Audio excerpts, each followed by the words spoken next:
안녕하십니까. 암호화폐 정보를 전달해드리는 닥터 비트맨입니다. 평일의 시작 월요일도 슬슬 마무리되고 있습니다. 어떻게 오늘 하루 잘 보내셨나요? 주말을 보내고 맞이 아닌 월요일이라 힘드셨을 텐데 너무나 고생 많으셨습니다. 현재 암호화폐 시장이 지속적으로 지지부진한 모습을 보이면서 안타까운 상황들이 반복이 되고 있습니다. 이제는 좀 상승할 때도 되지 않았나 싶은 생각이 들지만 이는 우리의 마음뿐일까요? 냉정하게도 시장은 지속적으로 약세를 띠고 있는데 이러한 시장 상황 속에서도 암호화폐 시장에는 많은 소식들이 나오고 있습니다. 오늘 남은 시간도 잘 마무리하시길 바라면서 월요일의 마무리는 과연 어떠한 소식들이 나오게 될지 한번 보도록 하겠습니다. 현재 암호화폐 시장의 부정적인 기조가 만연한 상황 속에 참 희한하게도 비트코인의 온체인 데이터는 건강함을 계속 나타내고 있는데요. 오늘 하나의 온체인 데이터가 나왔습니다. 어떠한 내용인지 같이 한번 보도록 하겠습니다. 데이터 비트코인 보유 주소수 약 3,970만 개로 역대 최다치를 기록했다. 헤드라인이 장식이 되어 있습니다. 암호화폐 데이터 분석 업체 글래스노드에 따르면 9일 기준 0BTC 이상을 보유한 주소수가 약 3,970만 개를 나타내며 역대 최고 수치를 기록했다고 합니다. 해당 지표는 앞서 지난해 12월 28일 전고점인 3,970만 개를 기록한 바 있었다고 하는데요.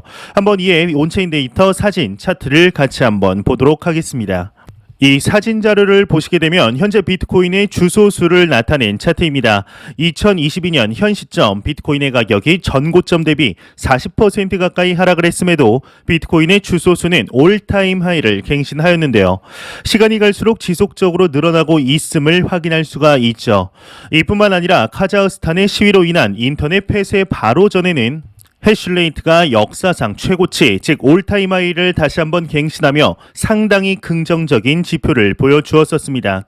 또한 이 사진 자료를 보시게 되면은 이 지표는 이제 비트코인 고래지갑 데이터입니다. 지난 12월 초부터 가격이 하락할 때 지속적으로 매직함에 따라 이제 두 달간에 무려 2만 5천 개의 비트코인을 매수한 것을 우리는 확인할 수가 있습니다. 이뿐만 아니라 3위의 고래 또한 두 달 전부터 가격이 하락할 때면 계속해서 매수하고 있는 것을 확인했었죠. 참 희한합니다. 비트코인의 가격이 하락하며 시장에 공포가 만연하면서 개인 투자자들 사이에서는 정말 비트코인의 시즌이 종료되었다라는 이야기들이 나오는 상황 속에 고래들은 왜 계속 매수를 하는 것일까요?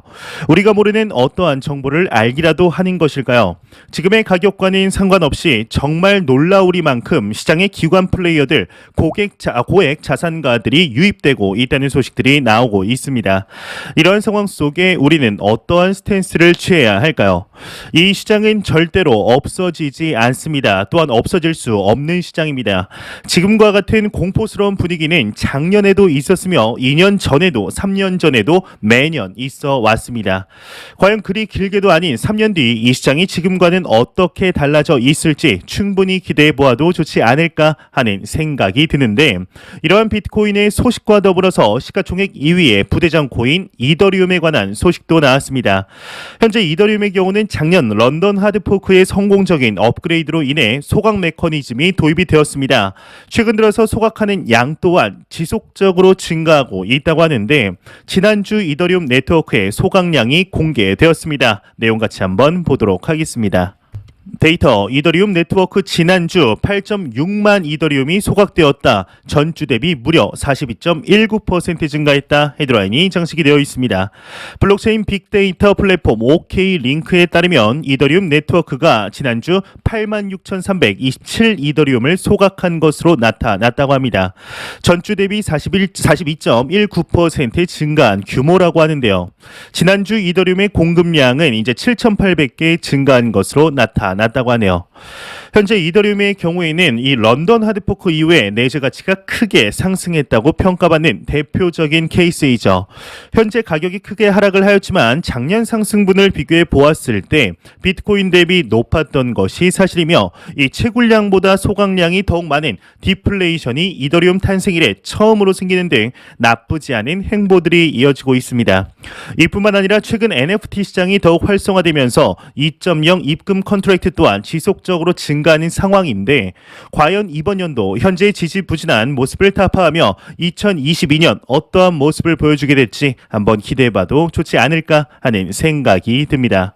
이러한 소식과 더불어서 현재 암호화폐 시장이 그리 좋지 못한 기조를 내보이는 상황 속에 다가오는 수요일 또 하나의 발표가 남았습니다. 바로 CPI 미국의 소비자 물가지수 발표가 남았는데요. 12월 소비자 물가지수에 따라 암호화폐 시장뿐만이 아니라 전 자산 시장에 크나큰 영향을 미칠 것으로 예상이 되는 상황 속에 미국의 한 자산 운용사에게서 이에 관한 소식이 나왔습니다. 어떠한 내용인지 같이 한번 보도록 하겠습니다. 분석, 수요일 CPI 예상치 상회 시에 비트코인 3만 달러 하회 가능성이 있다 헤드라인이 장식이 되어 있습니다. 암호화폐 전문 애널리스트이자 뉴욕 기반 자산 운용사 에이크 캐피털 설립자 알렉스 크루거의 경우에는 수요일 발표될 미국 12월 소비자 물가 지수가 예상치를 상회할 시 비트코인이 3만 달러까지 하락할 수 있다 경고했다고 합니다. 코인텔레그래프에 따르면 시장은 12월 미국 CPI가 전년 대비 7.1% 전월 대비 0.4% 상승할 것으로 예상하고 있다. 이에 따라 연준의 통화정책 정상화가 더욱 탄력을 받을 것으로 예상되며 크루거는 암호화폐는 위험 곡선의 가장 끝에 있다. 연준의 매우 완화적인 통화정책 혜택을 받았기 때문에 긴축으로 고통을 받을 것이다. 돈은 안전자산으로 흐를 것이라는 분석을 했다고 합니다. 한때 물가 상승은 일시적이라고 표현했던 연준은 인플레이션이 거의 40년 만에 가장 높은 6.8%에 도달하자 대차대조표 축소와 함께 세 차례의 금리 인상을 논의하는 것으로 입장을 선회한 바 있다고 합니다. 이번 2022년 들어서 암호화폐 시장뿐만이 아니라 자산시장 전반에 답답함의 기조들이 지속적으로 나오고 있습니다. 이 FOMC의 회의록에 영향으로 급락을 한 것이 엊그제 같은데 이번에는 CPI 발표까지 애간장 태워야 하는 것이 참 답답할 따름인데요. 지난 11월 소비자 물가지수를 발표했던 2021년 12월 10일 당시에도 예상보다 높았던 수치에 시장의 충격이 고스란히 왔던 기억이 있죠.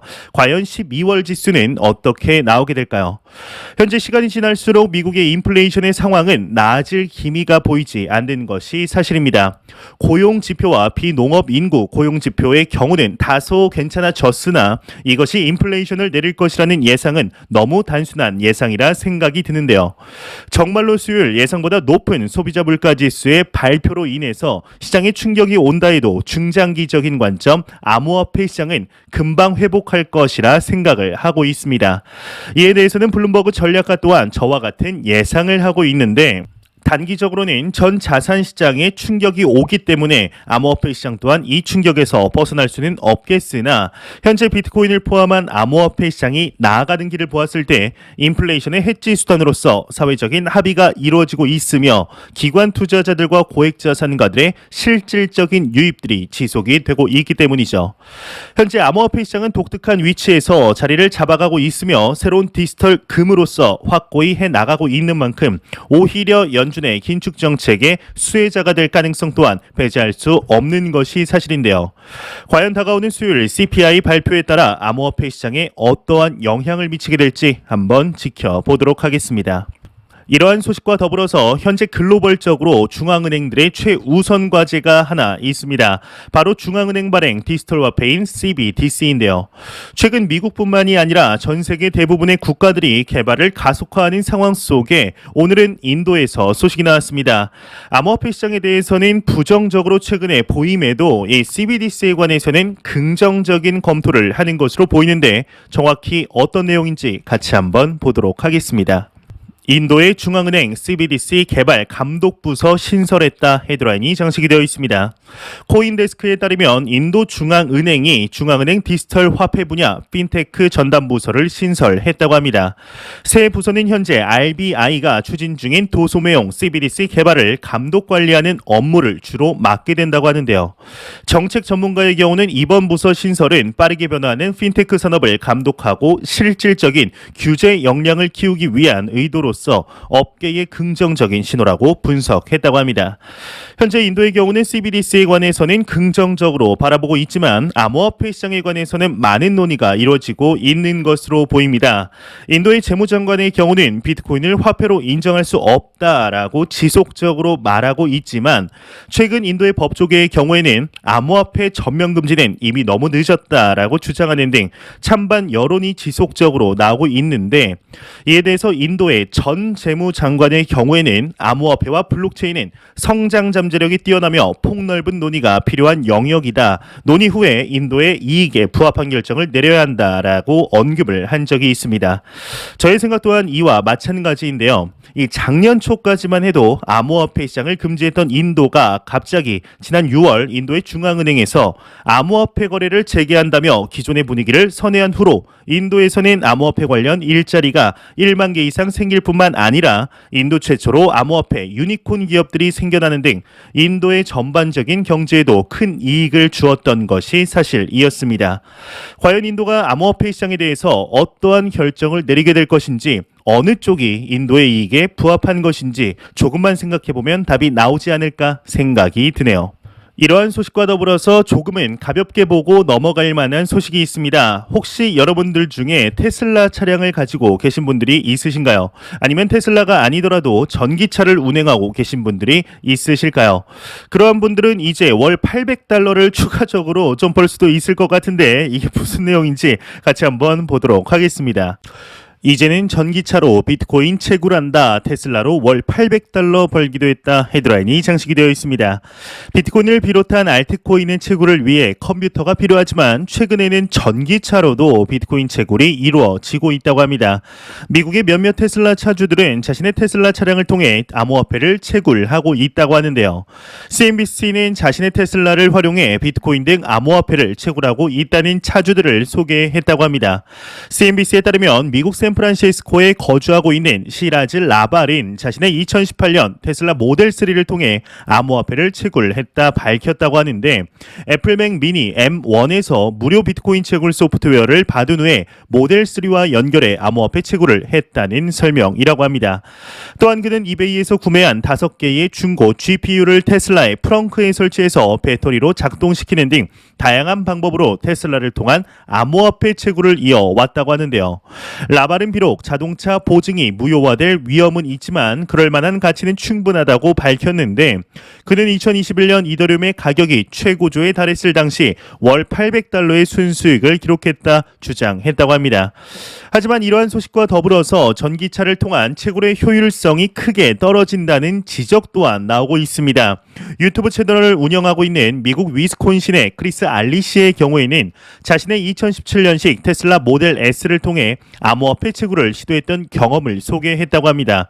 이 알리시는 테슬라의 컴퓨터를 암호화폐 채굴기로 활용한 것에 대해서 별일 아니었다라며 암호화폐 채굴을 위해선 컴퓨터와 전기만 있으면 된다고 설명을 했는데, 하지만 암호화폐 채굴을 위해 테슬라를 활용하는 것은 가치가 없는 일이라고 강조하면서 그는 왜 $4만 에서 $10만 달하는 자동차의 암호화폐 채굴이라는 옷을 입히려 하나라며, 테슬라를 통한 암호화폐 채굴은 가치가 없는 일이다. 차라리 맥도날드에서 아르바이트하는 것이 더욱 많은 돈을 벌 수 있을 것이라고 지적을 했다고 합니다.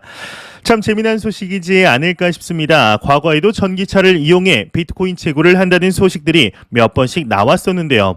여러분들은 전기차가 있다면 어떠한 선택을 하실 건가요? 개인적으로는 차라리 테슬라를 살 돈으로 비트코인을 매수하는 편이 더 나은 선택이 아닐까 하는 생각이 드네요. 이러한 소식과 더불어서 최근 암호화폐 시장과 관련하여 우리나라 대한민국에 관한 이야기를 빼놓을 수가 없을 텐니다. 이 글로벌적으로 암호화폐 시장에 관한 제도적인 방침들이 가속화됨에 따라 우리나라에서 또한 그 속도가 상당한 수준으로 올라가고 있습니다. 우리나라 4대 거래소라고 불리우는 업비트, 빗썸, 코인원, 코빗을 포함한 암호화폐 거래소의 종합검사를 다가오는 2월부터 시작한다고 하는데, 이게 무슨 내용인지 같이 한번 보도록 하겠습니다. 가상자산 거래소 종합검사 2월부터 시행한다. 헤드라인이 장식이 되어 있습니다. 인포스탁 데일리에 따르면 업비트 등 가상자산 거래소에 대한 금융당국의 종합검사 시행 시기가 다음 달로 확정되었다고 합니다. 금융위원회 고위 관계자의 경우에는 빅4를 비롯한 가상자산 거래소에 대한 종합검사 일정과 방식, 내용을 금융정보분석원 가상자산 검사과의 계획을 수립 중인 것으로 안다며 2월부터 가상자산 전부가 종합검사를 받아야 한다, 이렇게 이야기를 했다고 하는데요. 특히나 트래블룰 시스템과 이상거래 징후 시스템 등이 중점 사안에 포함될 것으로 알려졌다고 합니다. 현재 암호화폐 거래소에 관한 법률 제정과 규제 확립을 위한 정부의 움직임들이 지속적으로 나오고 있습니다. 특히나 투자자분들에게 가장 크게 다가오는 것이 기사 마지막 부분에 나왔던 트래블 룰이 아닐까 싶은데요. 이 트래블 룰이라는 것을 간단하게 말씀드리자면 거래소 간의 암호화폐 이동이 있을 경우에 테러 자금 조달 문제나 신원 확인 인증을 위해서 거래소 간의 개인 정보를 공유하는 것을 말하게 됩니다.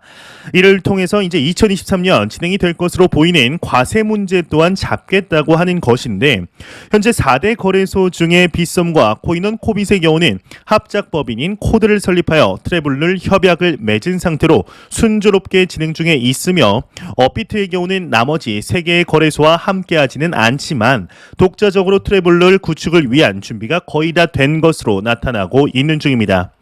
이제 시간이 정말 얼마 남지 않은 만큼 해외 거래소와의 공조가 어떻게 진행이 될지에 대한 내용들도 나오게 될 텐데요. 과연 트래블 룰에 관해서 어떠한 소식들이 지속적으로 나오게 될지 내용 나오는 대로 바로 알려드리도록 하겠습니다.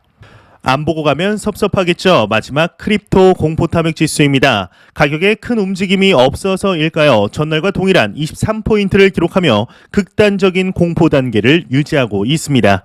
이 지수는 0이면 공포, 100이면 낙관을 의미하게 되는데요. 참 답답한 시간들이 연속되고 있습니다. 이제는 하락할 만큼 하락했으니 이제 상승해도 괜찮을 것 같은데, 우리의 마음처럼 움직이지 않는 시장 상황을 보고 있노라면 답답한 마음을 숨길 수가 없을 것 같은데요. 현재 비트코인을 포함한 암호화폐 시장의 가격이 상승할 때면, 과거를 돌이켜보았을 때 이 상승할 때면 새로운 기술이 지금 당장이라도 전 세계를 휩쓸 것 마냥 많은 이야기들이 돌아다닙니다.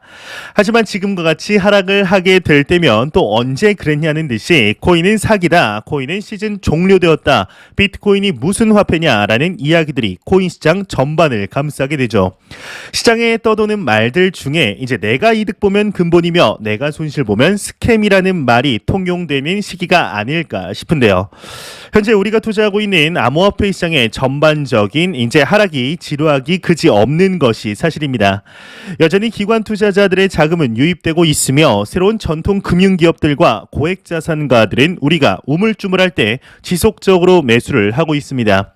이 역사를 돌이켜 보았을 때 투자로 큰 부를 얻은 투자자들을 돌이켜보게 되면 평소 공부량이 많고 본인이 투자한 자산에 대한 펀더멘탈 확인을 절대로 게을리하지 않았습니다. 이와 더불어 더욱 놀라운 것은 본인의 포트폴리오를 건드리는 일이 거의 없었다는 것인데요. 포트폴리오의 변화가 없다는 것이 이제 무지성으로 계속 들고 있으라는 말이 아니라는 것은 여러분들도 잘 아시리라 생각합니다. 이 펀더멘탈을 지속적으로 확인하면서 가격이 하락하더라도 그것이 곧 가치의 하락이며 본인의 매도 기준에 부합하지 않는다면 팔 이유가 없기 때문에 포트폴리오에 변화를 주지 않는다는 것인데요.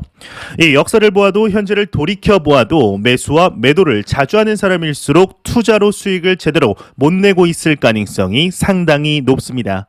미리 그물을 치고 물고기가 몰릴 때 그물을 이제 건져 올리는 게 투자의 정석이지만, 대부분 다른 사람들이 쳐놓은 그물에 물고기가 많다는 소식이 들려오면 그제서야 부랴부랴 그물을 치고 있는 것이 현실이죠. 우리는 남들과 다른 생각을 가져야 합니다. 남들과 똑같은 생각을 해서는 절대로 더 나은 결과를 얻을 수가 없습니다. 이러한 것을 우리는 모두 알고 있지만 실제적으로 행동으로 나서기는 상당히 힘든 것이 또 사실이죠. 이 역사를 돌이켜보면 시장의 공포가 만연할 때 정말 이 시장이 다시는 회복하지 못할 것 같은 기조가 돌 때가 가장 매수하기 좋은 때였다는 것을 우리는 확인할 수가 있습니다. 그와 비교해 보았을 때 지금은 어떠신가요? 지금이 바로 그때가 아닐까 생각이 드는데요. 개인적으로는 아직까지 또 그렇게 두려움을 느끼고 있지는 않고 있습니다. 그런데 제가 만약 두려움을 느낄 때가 온다면, 지난 2021년 5월처럼 큰 두려움을 느끼게 된다면 저는 저의 손가락을 억지로라도 잡아서 이제 매수를 할 준비가 되어 있습니다. 과연 길게도 아닙니다. 2022년 12월 지금의 시기를 보고 우리는 이때가 매수의 적기였다고 판단을 하게 될까요? 아니면 그때라도 팔고 시장을 떠났어야 했다라고 생각을 하게 될까요? 지금 암호화폐 시장의 가격을 제외한 나아가는 모든 방향성을 보았을 때 전자의 가능성이 높을 것이라 생각합니다. 절대로 단기적인 시각으로 바라보지 마시고 장기적인 시각으로 또한 오랫동안 함께할 수 있는 여유 자금을 통해 투자를 진행하시길 진심으로 바라보겠습니다. 제가 준비해온 소식은 여기까지입니다. 영상이 도움되셨다면 구독과 좋아요 그리고 광고 한 편만 처음부터 끝까지 시청 부탁드립니다. 이 채널은 오직 광고 수익으로 운영이 되게 됩니다. 항상 영상 시청해 주시는 시청자분들, 구독자분들 너무나 감사드립니다. 오늘 남은 시간도 잘 마무리하시길 바라면서 저는 더욱 도움이 되는 영상으로 내일 아침 출근 시간에 찾아뵙도록 하겠습니다. 지금까지 닥터 비트맨이었습니다. 감사합니다.